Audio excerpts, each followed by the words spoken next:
a Japanese fishing trawler, 30 feet long. Marine biologists claim it's a basking shark. But it doesn't appear to be a basking shark. The question is, what is it? Next one. Now, right here, I don't know if you can see this right here, but this is from an aerial photograph taken in 1999 of the Thames River in London. It was a guy, he was a traffic helicopter was flying over, and he just managed to capture this photograph. He didn't even know he was photographing it until he got down, started looking at the film, and said, "Holy heck, what is that?" Now, it doesn't necessarily mean it's a creature in the lake. It could be some kind of disturbance. It could be mud churning up. It could be some kind of freak wave pattern. But whatever it is, it's just something unusual. And we go to here. Next one. Taken in 2011, Lake Windermere in Cumbria, UK, by a guy named Tom Pickle. You got this humped object just swimming and it's leading a wake across the lake. Now, sometimes these become frequent visitors to a certain part of the body of water. Next one, Chesapeake Bay. Next one is home to Chessie. Now, here we have a photograph. Fish, wave, I don't know what it is. Chessie was first reported in 1946. Doc, can I yes? interject some? Yes, sir. This past year, I only know because we go down to Chinkatink, okay, close to the Chesapeake. Yeah.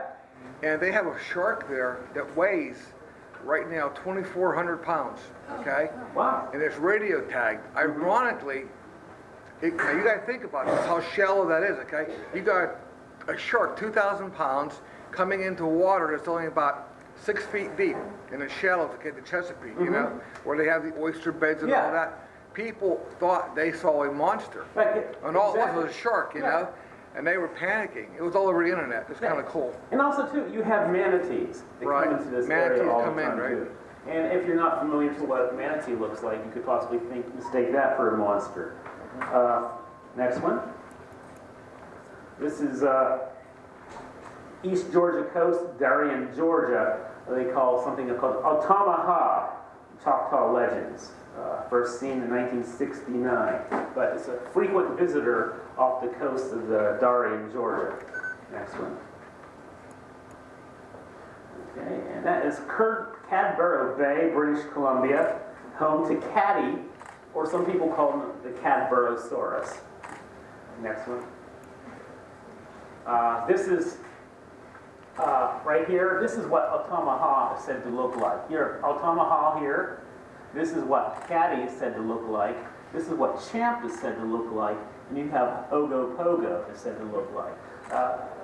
None of these have that, as people, like I said before, people thought these were dinosaurs. None of them have that dinosaur-like look to them. They all look like some kind of large fish. Now, they could very well be prehistoric fish. Since the coelacanth was found to be alive, why can't other prehistoric fish still be alive? And if you look up all the different fish that were swimming around in prehistoric times, it is amazing the types of fish you had. Huge things. Okay, next one. Here we go, another photo that was another drawing that was said to be Altamaha, lives off of it. And this kind of almost looks like an otter-like creature. Almost like a giant otter. Next one. Okay, this is another photograph of Cadborough Bay, home to Caddy. Next one. And this is a photograph of Caddy taken, I think, in 1930s. And it's, once again, you have that humped creature. Or it could be any other things, too. Next one.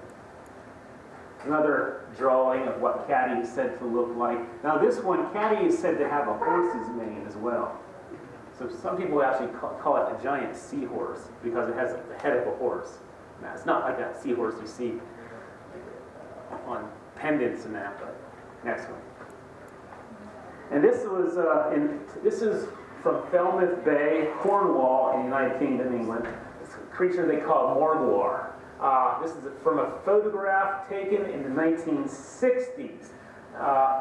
He has been reported from like 1964 and the last report was in, I think, the early 1980s.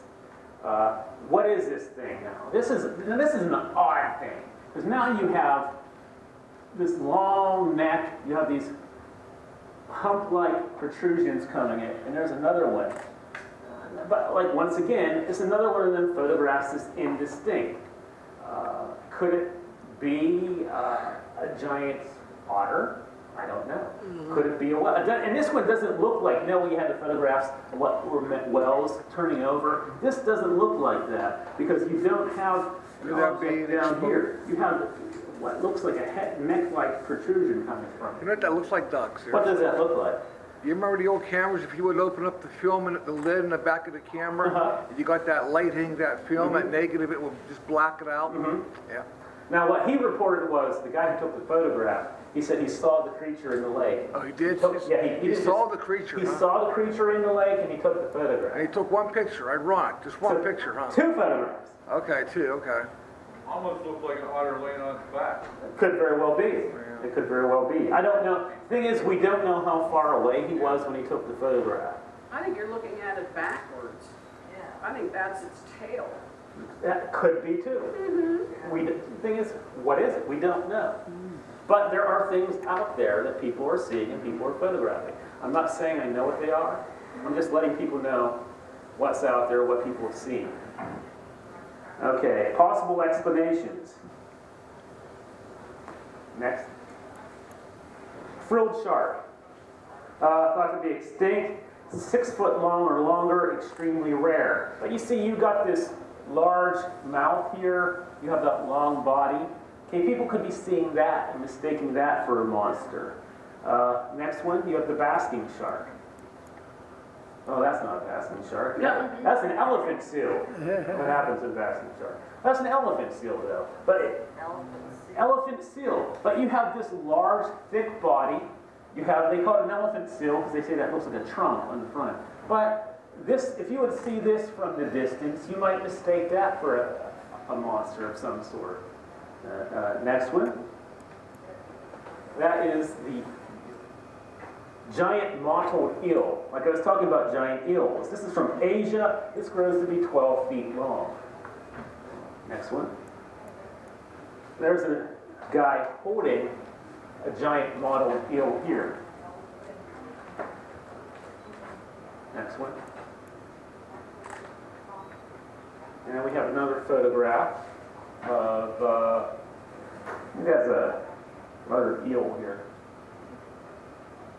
Next one. This one is a true monster. And this is called the oarfish. Over 20 feet long, 300 pounds. This is from 2012. This one was over 18 feet long, caught off of South Catalina Island. And this thing, look at that, it is huge. Look how big that is. An 18-foot long fish. My goodness, that is amazing. Next one. This is the same type of fish, an oarfish, captured in 1973 off Vietnam by a group of Navy SEALs. Here they are standing with it. Now, these are things that are really living out in our oceans. And the oarfish was not thought to be in existence until about 1969. So this is another one of those creatures people were seeing, but nobody knew what they were until 1969 when they first caught one. And then this was like the second one ever caught in 1973 by the guys down in Vietnam. Okay, Edward, next one. Okay, people always ask me, Megalodon, is Megalodon real? Okay, first of all, what is Megalodon? Megalodon is a prehistoric shark, said to be extinct 2 million years ago. It was 70 to 100 feet long, which is 4 times larger than today's great white shark. And it can grow up to be, the great white shark can grow up to be 20 feet long. This thing can be, largest known evidence was 100 feet long. And then here's a picture of Megalodon next to a T-Rex. That was big enough to eat a T-Rex. Reports of giant sharks from fishermen in Fiji. larger than canoes, about 25 to 30 feet long. Great white shark, largest great white shark ever caught, 20 foot long. In Fiji, there are reports of sharks 25 to 30 feet long. In 1918, Australia, fishermen encountered a creature that so terrified them they refused to go fishing again. It was 35 to 40 feet long. It was said to be a shark. 1960s, the South African fishing boat captain reported a shark as large as his 55-foot boat. Another thing is, there is no scientific documentation that Megalodon is still roaming out there. We have reports of giant fish. Next one. Here we go. Here's Megalodon, 59 feet long. That's his maximum size. Here's Megalodon, his minimum size. This is, oh, what is it? This is a great white shark. It almost looks like a guppy compared to this giant.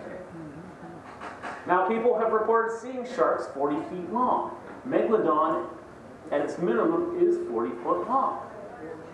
Next one. There's an artist rendition of what Megalodon would look like. Next one. Next one. Okay. I'm just gonna, what was next? It was an audio recording. But we also have reports of the Black Devil, which is a shark that lives in the Sea of Cortez. It's said to be 60 feet long. Now, what I had next was a sound footage that apparently the computer couldn't produce. But anyway, it's called the Bloop. And it's taken in 1997 in the Pacific Ocean, ultra low frequency, powerful underwater sound detected by NOAA. It was detected by sensors, and they came up to like each sensors were 4,800 kilometers apart, and each sensor picked up this sound. It resembled a sound made by underwater living creatures, but was way too loud. It's several times louder than the sound made by a blue whale. The question is, people don't, what is this? I wish I could, it's online. If you go online, look up the Bloop and you'll hear it. But what it is this strange sound picked up on sonar. And the funny thing, what's amazing, like I said, is how